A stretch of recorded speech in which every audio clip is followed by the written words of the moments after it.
Hello and welcome back to the Connemara Quarantine Kitchen. It's another glorious day in the west of Ireland and I still haven't had any rain. Now last week I invoked every deity I could think of in the quest for rain. Nothing. This led me to start considering the very nature of God himself, itself, herself, I don't know. As I was deep in metaphysical thought, I had a Damascene moment. I didn't need God. I needed a Hollywood God. I needed Hollywood's God. Morgan Freeman. So, Morgan, I know you're probably very busy sorting out COVID and the war in Yemen and the racists on Fox News who constantly confuse you with Samuel L. Jackson, who is another legend, by the way. But please, take a moment from your busy schedule and just give me some rain. Come on, you did it for Steve Carell, you can do it for me. Thanks, man. Okay, back to reality. I'm here on the other side of what is now my bath from the house to introduce you to my wonderful steed, my Honda Firestorm. Beautiful, incredibly loud, and worrier of sheep. Now, I know I seem to mention sheep a lot, but we are in the heart of sheep country. They are everywhere. There are loads of them. In fact, I think there are too many of them. So, as a form of population control, this week I'm going to cook some. We're going to have Lamb Kofta Curry with naan bread. Let's get back to the kitchen and get cooking.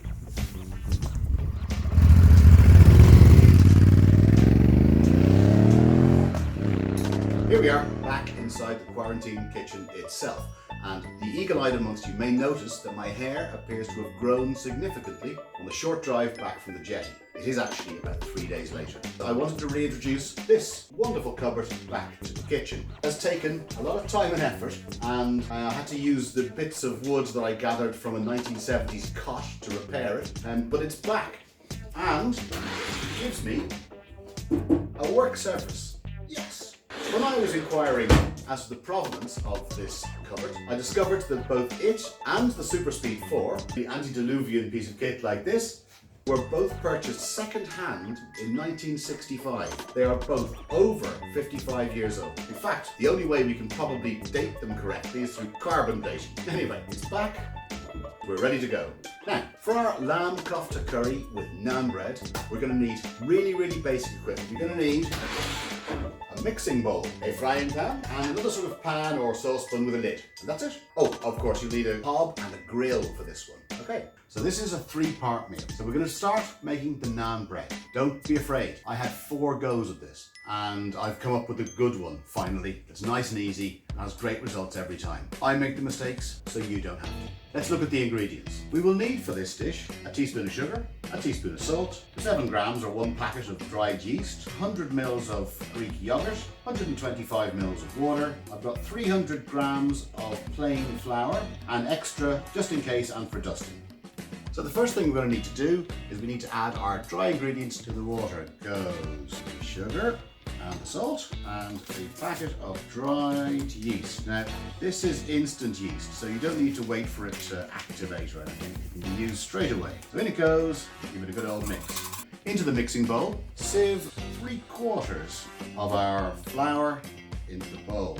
This breaks up any little clumps you might have and makes kneading much easier. Make a small well, and into that we pour our water, liquid, our yogurt. Here we go. Now, starting with a spatula or some sort of mixing device, it's nice and sticky. So once that's all combined, add the rest of our flour.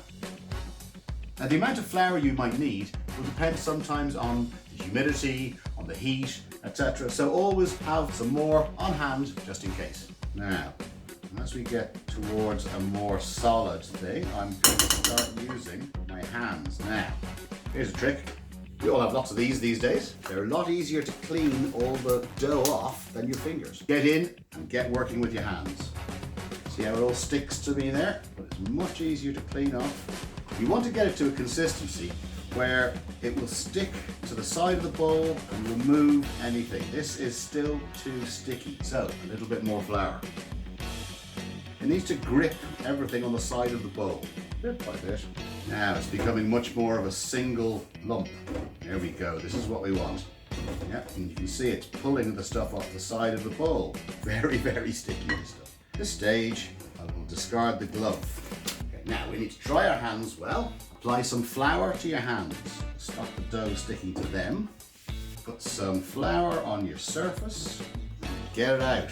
And now comes the important part, the kneading. What the kneading does is it mixes it all really well. So using the base of your hand there, push it away from you, fold it back up. If you need to apply a little bit more flour to your hands, then do so. It should be very light and soft, this dough. What we're doing, we're stretching it all out, getting all the glutens working. I'm sure baking chemists will tell me exactly what it's doing, but that, ladies and gentlemen, is my water pump down here. Like with any dough, the more love you give it at the kneading stage, the better. 5 to 10 minutes. If of course you can't be bothered, just have rice. The more work you give it, the fluffier it will be. Now, after about 5 to 10 minutes, you should have something that will resemble a nice little ball. Now we're going to have to leave it to rise. So find a warm place and you're going to leave it for about an hour. Maybe a little bit longer if you can, but an hour is fine. If you're in the middle of the West in a damp cottage with a gale blowing outside, then I recommend turning your oven on for about 3 minutes and then turning it off, very important, popping it in there. Okay, so we'll get our original bowl back. Give it a nice dusting of flour so nothing sticks. Pop our dough in the middle. There we are. Now we'll just cover with a damp tea towel and put in our oven. Over the top, just make sure we don't get a skin forming on it, which will make it more difficult to roll out. Now we'll just pop this in a warm place for, let's say, around an hour. Now, onto the kofta themselves. Now kofta is a sort of generic word for meatballs from anywhere from India to the Middle East to the Balkan regions. So you can use any sort of meat with them. We're going Indian with this one because I like it. Now, one of the ingredients you're going to need is coriander. Look at this guy. I grew this from one of those fun little growing herb things you get in the supermarkets. So, with a bit of love and care, water and some of Robin's super compost, look what I've got now. The ingredients you're going to need are really simple. They are 250 grams of ground lamb, garlic, chili. I like it hot, so I've gone for a Scotch bonnet, but however much you want. Some breadcrumbs. Very difficult to weigh this on my weighing scales, so I don't know, 4 tablespoons more or less. Half an onion and 1 egg. Oh, and of course the aforementioned coriander. Into our meat we are going to put a diced onion. So we want to get this pretty small. Tip to the root. Leave the root on. It always helps keep everything together. And slice sideways, lengthways. And then finally, it should end up nice, finely diced onion. Now this is a huge clove of garlic, and I probably only need half of that. So one and a half normal ones. And we'll keep this for naans a bit later. Make garlic and coriander naan. Now for the garlic, very simply, nice wide knife, give it a bash. You want it fairly small so we don't get any huge chunks of garlic in there. You could also use a microplane, which is a wonderful small grater. For my chili. Now these are really hot, these Scotch bonnets, so I'm not going to have the seeds. I'll get rid of them. And I'm probably only going to need half of this. So remember, after chopping chilies, please wash your hands and wash them thoroughly and repeatedly, because if you rub your eyes, or gentlemen go to the toilet, I have found through painful experience, it hurts, it burns. Next, into our bowl, actually probably didn't need that much breadcrumbs, probably about, yeah, that should do. About 3 tablespoons of breadcrumbs and our egg. Mix it all up. And before you go any further, if like me you've forgotten the coriander, put the coriander in. Now, some people don't like coriander. I think it's actually a genetic thing. To some people it tastes like soap. Now I absolutely love it. But if you don't love coriander, mint works very well with this. Now remember, just all the stalks as well. There we go. And mix. Now, at this stage, there's nothing else but for getting your hands in there. And all nicely combined. You can add a little bit more breadcrumbs if you want. We're ready to make the balls themselves. Kofta, I should say. A little bit of oil on the hands means you'll be able to make nice, smooth, round kofta. So take a little bit out. You're going to want them just golf ball size. And cup in your hand as if you were going to drink from a stream, maybe. Both of them, roll them together. Don't squash them. A little bit of pressure, but not too much. And there we have one lovely kofta.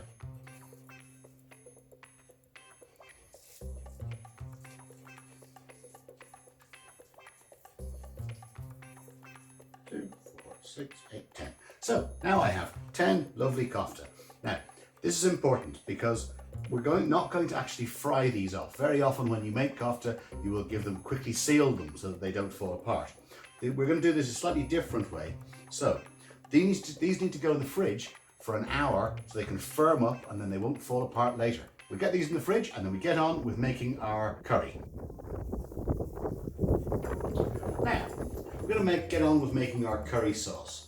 So, this is a very basic curry sauce that you can use with anything really. Put some chicken in it, anything you want. It'd be really nice. So, what ingredients do we need? Well, we need white onions. I have 2 small onions chopped up in here. One very large one, 1.5 medium ones. And about 75 ml of yogurt. I have some, this is tomato passata. If you have ordinary tomatoes, whiz them up. If you have tin tomatoes, probably about 1/3 of a tin, but try and squash them down so it's nice and smooth. We have 200 ml of water. For our garam masala, now garam masala has 2 meanings. Well, it's the same meaning, spice mix, but you have the garam masala used at the beginning, which is 2 bay leaves, 4 cardamom pods, 4 cloves, and about, well, that much of cinnamon. And then garam masala also refers to a spice blend, and I've made my own. And I've got here, I have about 1/2 teaspoon. We're going to need ginger and garlic paste. So we have garlic, ginger, and some coriander stalks. And finally our spice blend. Now, I have here 1/2 teaspoon of turmeric, 1/2 teaspoon of salt, a teaspoon of chili, a teaspoon of cumin, 2 teaspoons of coriander, and an optional extra, I have some kasuri methi, which is fenugreek leaves. Now, if you can get them, brilliant. If you can't, don't worry. It's a little added extra, adds a little more depth, a little bit of bitterness to it. It's very, very nice. Now, over to our Super Speed 4, and we take the saucepan or frying pan or something with a lid, and turn the heat on to reasonably high, in fact, very high. High heat, a couple of tablespoons of vegetable oil. Normally, we would always automatically add salt, but this time we want our onions crisp, so no salt, crispy onions. Okay, so our oil is nice and hot. Let's get the onions in. Now, here we are. We have a wonderful smell of almost burnt onions. Reminds me of my youth. My mother once said to me I was raised on a good diet of carbon. Let's get these out of the pan and put them aside to cool. While the onions are cooling, we're going to make our ginger and garlic paste. Very similar to the same as we made in our first video for the pasanda. So we take our ginger, our garlic, and our coriander seeds. Now, did you know that the best way to peel ginger is with a teaspoon? Watch. That's the way you lose the least ginger when peeling it. Okay, so let's get our ginger, our garlic, our coriander stalks, all into our wee blender. Lovely. So once they've cooled, take our onions, put them into our blender. And to that we add our yogurt. Pop the lid on and give it a quick whiz. Should end up with a nice coarse paste.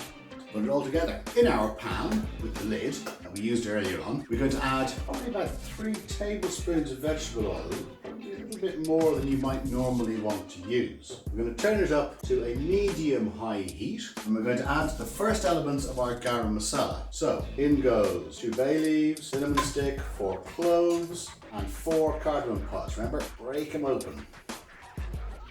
There you go. Just give them a roll with the fingers.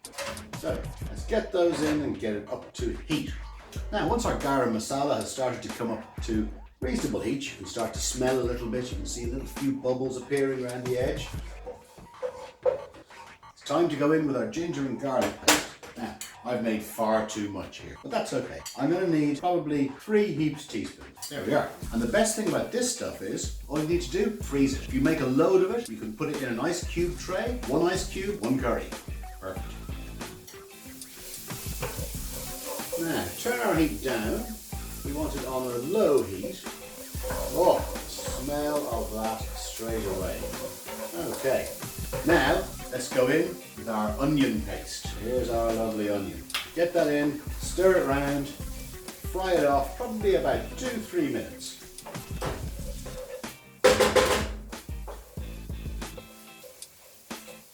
Now, that's been frying for a couple of minutes, so let's get our tomato in. Probably another 2 or 3 minutes on a reasonably low heat. Give it a stir, get everything combined.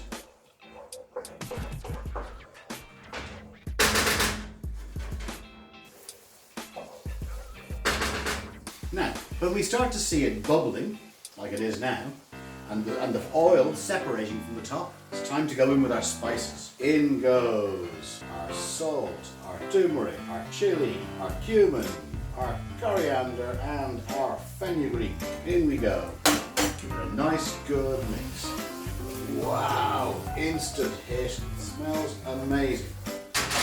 Now again, we're on a fairly low heat here, but what we're looking for is for the fat to separate, the oil to separate from the top. At the same time, we don't want it to start to burn. We don't want our spices to burn. If we see it drying out and a little bit of water, but we should be good. It's important to cook the spices off at this stage so that the flavour becomes whole. You don't get that gritty taste of spice. We're still not quite seeing the oil separating, so we're not quite ready. Oh, it's starting on the side. Nearly there. I'm just going to add a couple of drops of water. And when I mean drops, I mean drops. Put my fingers in, splash it in there. There we go. It smells absolutely delicious. Now, I don't know if you can see, but we can see the oil here, coming up, separating. This tells me that it's basically cooked. I'm going to turn the heat up. I'm going to add our 200 ml of water. This will make our lovely thick curry sauce. Stir and get it all combined. Once we're happy this is all combined, we add a little half teaspoon of garam masala. This is a spice mix. You can buy them in the shops. I make my own. It just adds a little richness after the fact. So we want to cook this for 2 or 3 minutes. Get it nicely up to heat. In are going to go our kofta.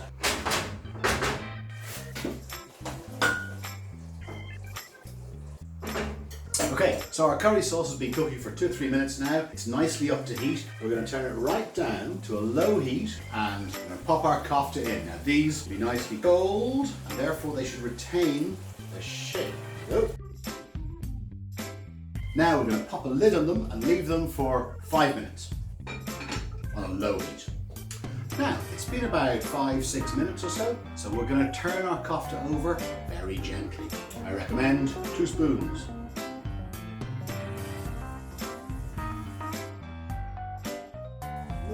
There you go. Now we're going to cover them again and leave them for 15 minutes. Then, in the last 5 minutes, we'll make our naan breads.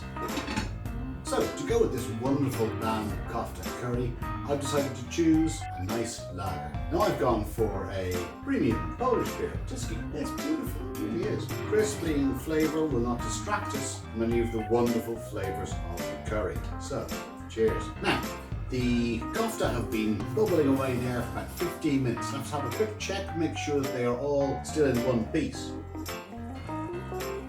Oh yes, victory. Okay, now 5 minutes, we'll make our naans and then we eat. The first thing we need to do, we need a grill. Now most naans are made in a tandoor. Now we don't have a tandoor, and don't think I'm really capable of making one out of old 1970s cots, etc. So there's a simple way of doing it. Do the bottom side on a pan and the top side under the grill. So now over to making our naan. Never say naan bread. Naan means bread. So naan bread means bread. Daft. Our dough, look at this. It's really fluffed up. Fantastic. We're also going to need some butter, some garlic left over from the kofta earlier on, and some coriander, because we're making garlic coriander naan. First thing to do is get some plain flour and lightly dust our surface and also our hands. Out of the dough should be nice. Look at this, it's beautiful. Still quite sticky and soft, which is wonderful. Now we want to take off probably something like 2 golf balls size should do. Flatten it out and then start to stretch it.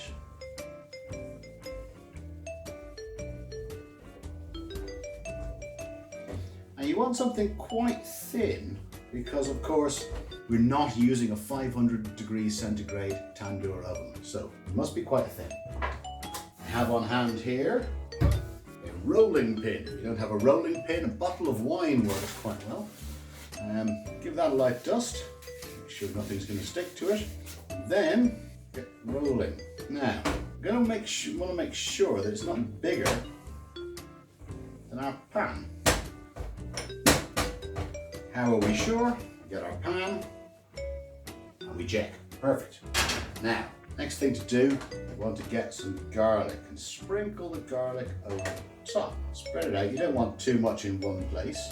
Then quickly just run your rolling pin over it. Press the garlic in. Our naan is ready to go. We're also going to need some melted butter. So a little bit of butter, pop it in the microwave for 20 seconds. And here we have some wonderful melted butter. Okay, that's going to go on the top after we finished it.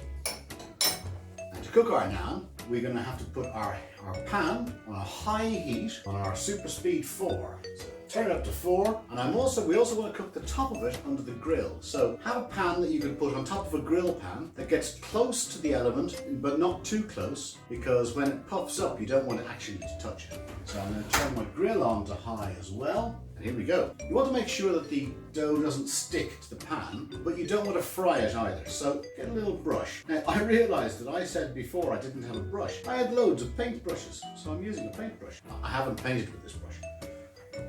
Just apply a tiny bit of oil, just so it doesn't stick. Then we wait until it gets really hot.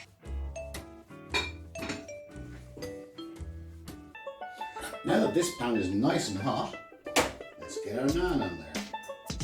Gently lift it, place it into our pan. Now what we're looking for are little bubbles starting to appear. This means it's cooked.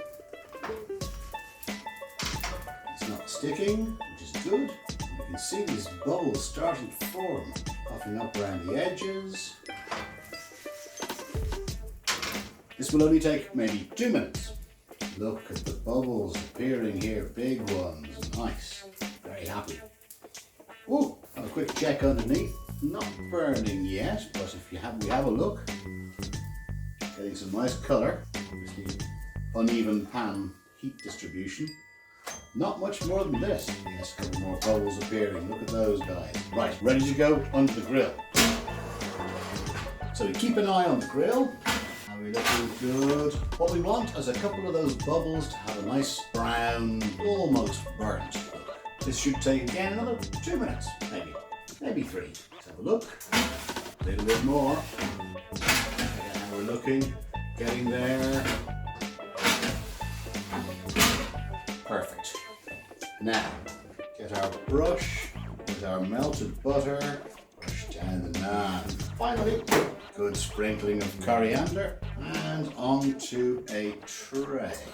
Now, if you're making multiple naans, wrap them in a tea towel, keep them fresh.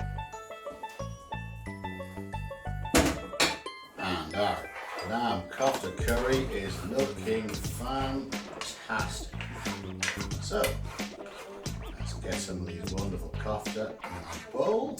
As you see, I've made, with only half a packet, half a pound, 250 grams of lamb mince, I have enough for 2 whole servings. Garnish with our obligatory coriander. Let's get tucking in.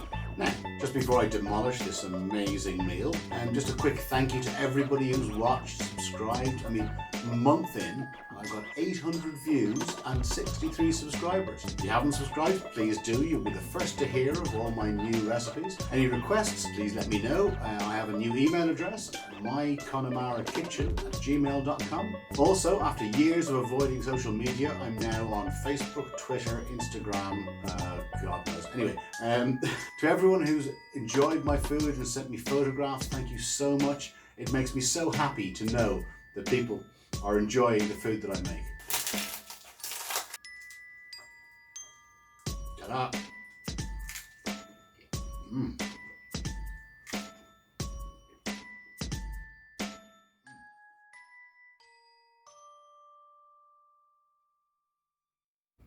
So we're going to do this. So we're going to do this. I'm going to make this. Okay. Eagle eye amongst you.